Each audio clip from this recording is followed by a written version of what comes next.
When this event hit the headlines, I was around 5 to 6 years old. Although I didn't really grasp what it was, I could tell from my parents' faces that it wasn't a good thing. All the beef burgers in the freezer were thrown in the bin, and we were only allowed to eat fillet of fish whenever we went to McDonald's. Subconsciously, this must have influenced my becoming a vegetarian in my early teens. Nowadays, there are hundreds of veggie-friendly options. Tofu. But back in 2001 and 2002, it was a little bit more difficult. Well, that's enough talking about my dietary choices. Let's get started with the video. Piles of bodies are burning in fields all throughout the British countryside. It is the 1990s, and this hellish scene is scarring the British pride in their farming products.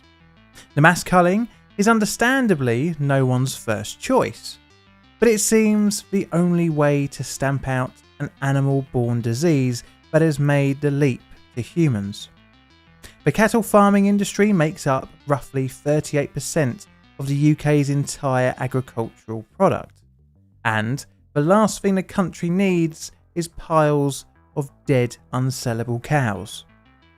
The disease is always fatal, with a prognosis of roughly 13 months after onset of symptoms. It is officially known as bovine spongiform encephalopathy, which, if consumed infected meat, can cause variant Creutzfeldt Jakob disease, more casually known as mad cow disease. Welcome to Scandal, a plainly difficult documentary series.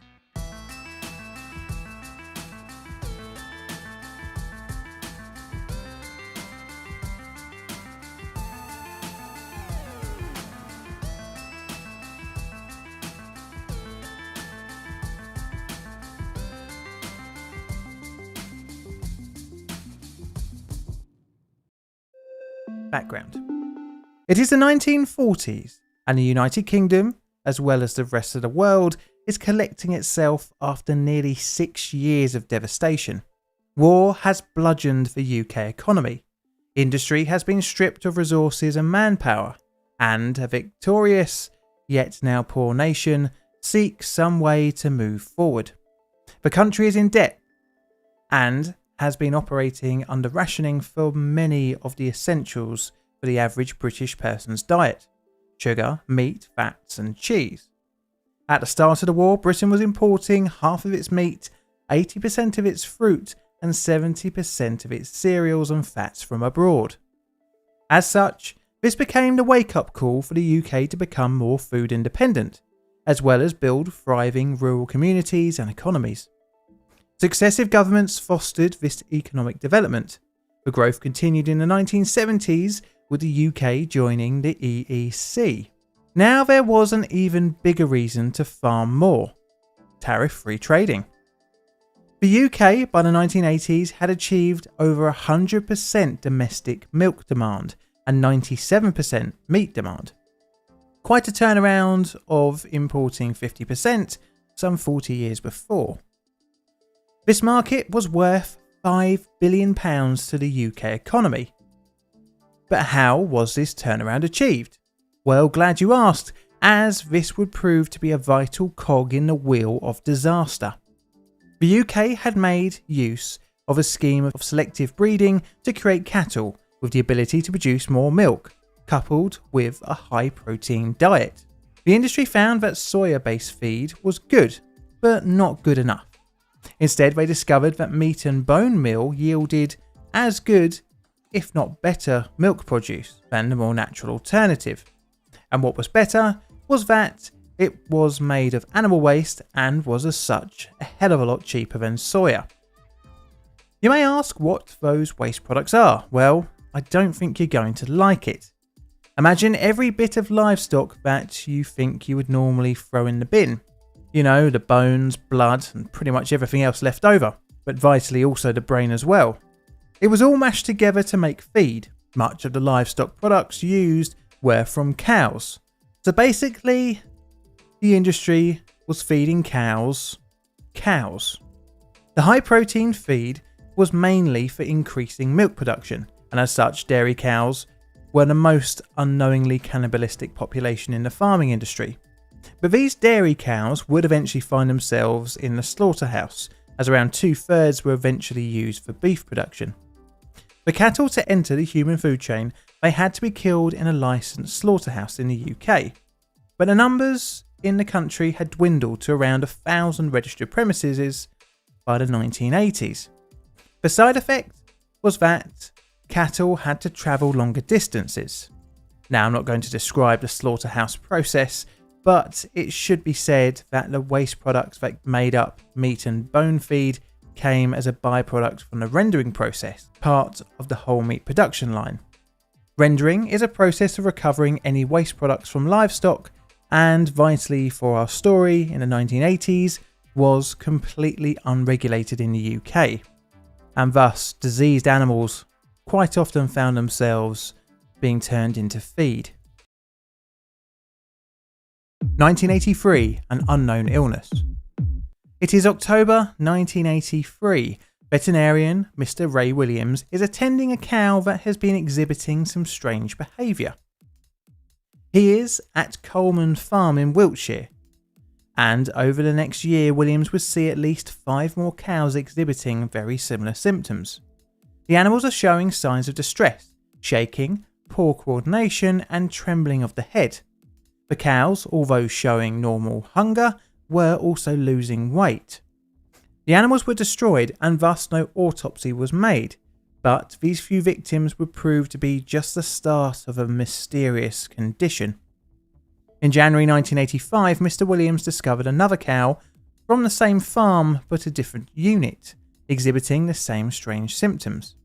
Not wanting to miss out on finding out what the cause was, he sent this cow, which would now be named Cow 36, to a veterinary school in Langford. The animal was slaughtered and given a partial post-mortem. In the report, the cow was stated to have progressive nervous signs, hyperemesia, tremors, mania, and hind leg ataxia. But whilst Williams was dealing with this strange illness, little did he know that another farm called Pitcham, over 100 miles away in Sussex, had an animal showing the very same strange symptoms. Cow 133, as it was officially known, was observed in December 1984 to have lost all of its coordination and was experiencing severe shaking. 6 weeks later it died, much to the confusion of local veterinarian Mr. David B. B, like Williams, at the same time would see several more cows showing the same symptoms, almost like it was spreading amongst the farm's population. B coined the new illness Stent Farm Syndrome after the owner of the farm, Peter Stent, and sent a number of tissue samples to the Central Veterinary Laboratory. The first officially diagnosed case of BSE was from cow number 142. Pathologist Carol Richardson examined the cow and saw similarities with the samples that B had sent in previously. She diagnosed the illness as a bovine scrapie, which was confirmed by the consultant pathology unit. As a side note, scrapie is a known condition, even known as early as 1732. It is fatal and is a degenerative disease affecting the nervous systems of sheep and goats, but it is not known to be transmissible to humans, and as such, infected meat can be consumed. The name comes from the behaviour of the infected individual scraping their bodies against rocks. Cow 142's autopsy results will be reviewed a number of times. One such was in June 1987, when it was confirmed the illness was a form of transmissible spongiform encephalopathy, or the less of a mouthful BSE. A couple of months later, the UK government would accept the new disease, but although the cause of the strange symptoms was discovered, an unknown number of cattle had been infected. Although the early signs were there from 1983, it is now thought to have occurred in cows as early as the 1970s. It's very likely it was spread through the meat and bone meal that was fed to cattle, and in the late 1980s, the numbers of infected animals would soar, as more and more unknowingly infected cattle were slaughtered and rendered. However, when the causal link was suggested, in 1988, meat bone meal was banned for feeding to cattle. But by now, hundreds of thousands of cattle were potentially infected with mad cow disease. The British Ministry of Agriculture accepted that it had a new disease, but it was very slow to act, only banning offal for human consumption in 1989, which was suggested by the Southwood Report. The Thatcher government, sorry I said that wrong didn't I, the Thatcher government, were adamant that British beef was safe among the concerns over BSE, saying the illness couldn't jump species. But experiments at Oxford University had already shown the disease could infect other species, when in 1988 mice were infected with BSE via brain-to-brain injection. The Southwood Report also advised that the government should slaughter and dispose of any cow that was suspected to have transmitted the disease. The government complied but only offered a 50% compensation to farmers, which seemed like a bit of a half-assed measure, especially when BSE can take several years to manifest any symptoms after infection.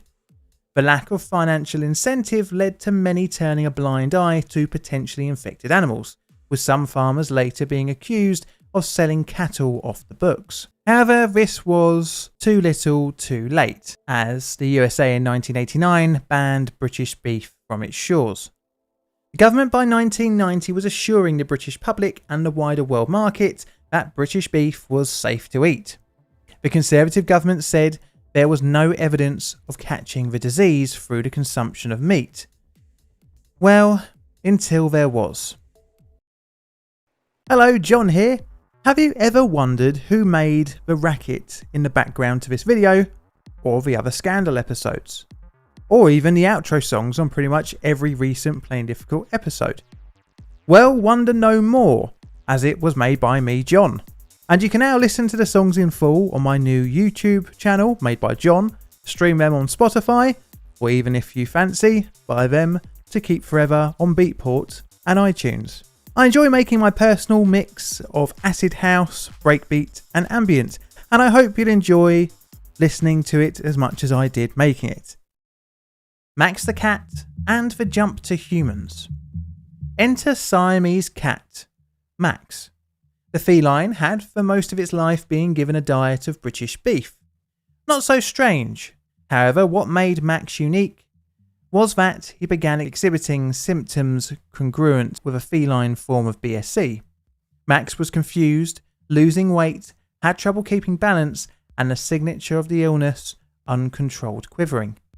The cat became the first known case outside of a laboratory of BSE jumping species. Scientists knew it was possible. In the same year, they had shown mice could develop the condition through eating infected food. BSE had now officially jumped species. Max and a number of other cats, including a tiger, became infected, showing the risk of transmitting the disease through consumption of infected meat.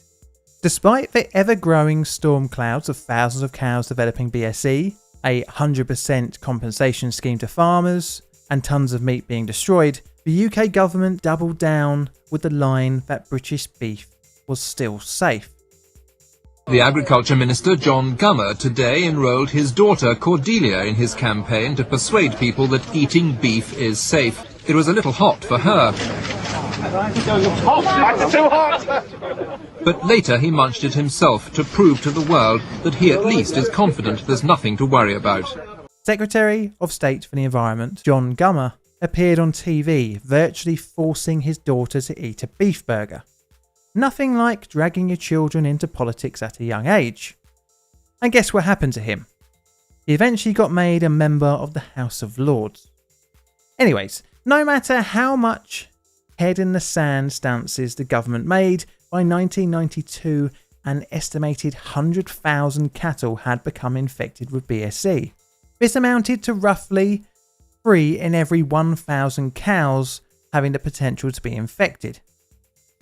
Between 1992 and 1993, some 4.4 million cattle had been slaughtered and disposed of, mainly by burning the corpses in the fields of the British countryside.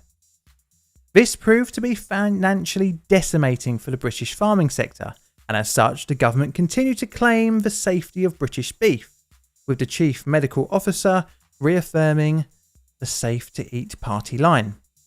Even though the numbers of the infected reached the peak of the outbreak, the human tragedy was yet to unfold.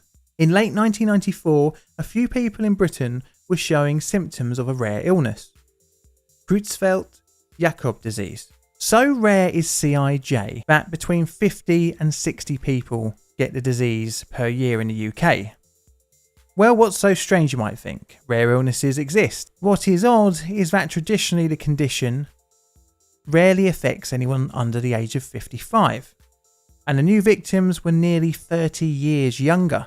During the late 1980s and early 1990s, there were at least 4 cases of farm workers all over the age of 55 being taken ill with CJD, which proved to be a very strange coincidence. It was kind of looking like there was a vocational link to cattle and CJD.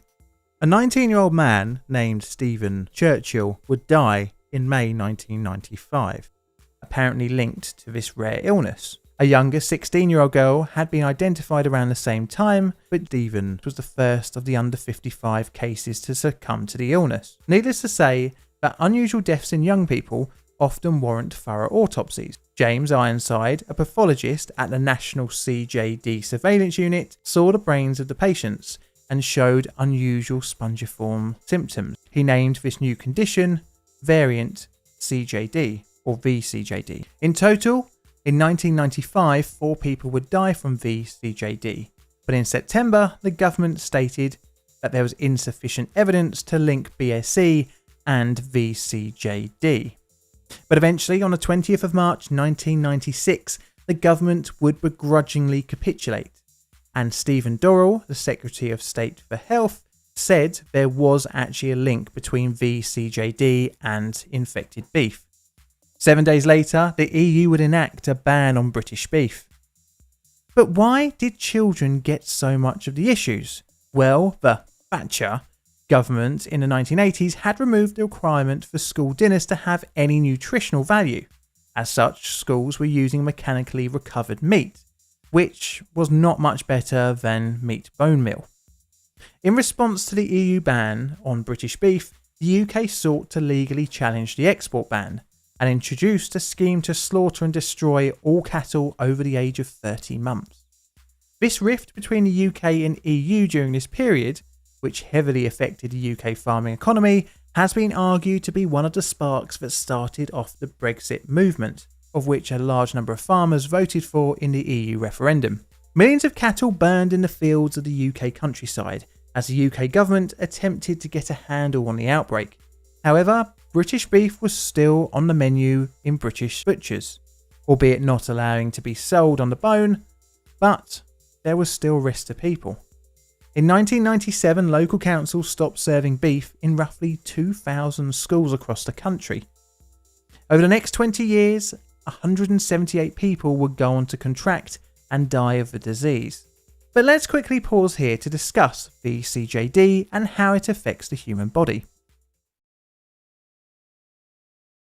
vCJD. The contraction of vCJD has appeared to be a bit of a lottery of genetics, as millions of people ate infected meat, but there are under 200 known deaths. Clearly the odds are low, although you'd never like to know your chances when you're taking the spin on the roulette wheel of death. vCJD is caused by things called prions, officially called proteinaceous infectious particles. They are misfolded proteins that have the ability to transmit their misfolded shape onto normal variants of the same protein. In an uninfected person, prions begin as a string of amino acids that then fold themselves into 3-dimensional shapes. Sometimes during protein folding, issues can happen and the prion protein can't be used by the body. These are usually recycled, but can cause issues if large enough quantities build up. After eating infected meat, the malicious prions infect healthy brain proteins in the body. They then build up on the brain and cause more misfolded prions. In doing so, this kills off brain cells. Naturally, the dying of brain cells creates reduced cognitive and physical functions. What is scary is that these dangerous prions can survive in the nerve tissue, such as brain or spinal cord, for a long time after death, which if eaten, spreads the disease. Potentially, vCJD can lie dormant in your body for many years. As such, some countries have bans on British citizens donating blood if they live during the crisis. But was there any accountability for the continued sale and denial of infected meat? The inquiry. At the height of the disaster, an inquiry was announced in December 1997. The new Labour government, under the premiership of Tony Blair, had been in power since May the same year. In its executive summary, published in October by Nick Brown, the Secretary for Agriculture at the time, stated, "The public was repeatedly reassured that it was safe to eat beef. Some statements failed to explain that the views expressed were subject to proper observance of the precautionary measures which had been introduced to protect human health against the possibility that VSE might be transmissible. These statements conveyed the messages not merely that beef was safe, but that BSE was not transmissible."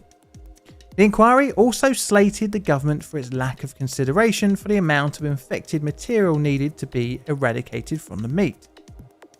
More serious was a failure to give rigorous consideration to the amount of infected material that was proving capable of transmitting the disease.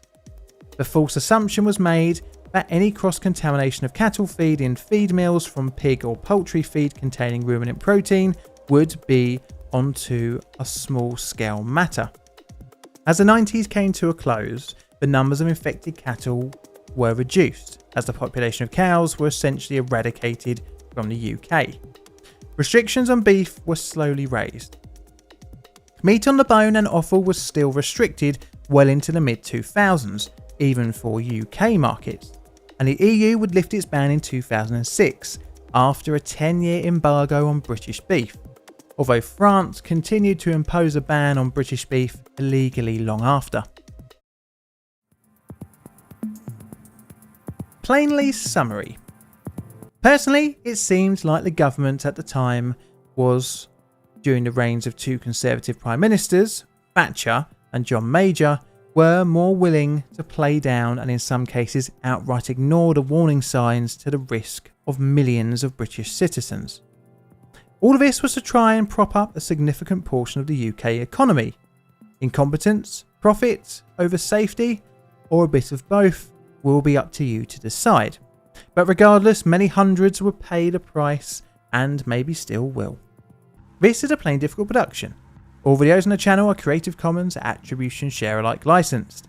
Plain Difficult videos are produced by me, John, in a currently nice corner of southern London, UK. Help the channel grow by liking, commenting and subscribing. I'd like to thank my patrons and YouTube members for your support. And also, if you enjoyed any of the music in this video, you can listen to it on my second channel, Made by John, stream it on Spotify, or even if you feel like, buy it on iTunes. As such, all of the links are in the description below. And all that's left to say is, Mr. Music, play us out please.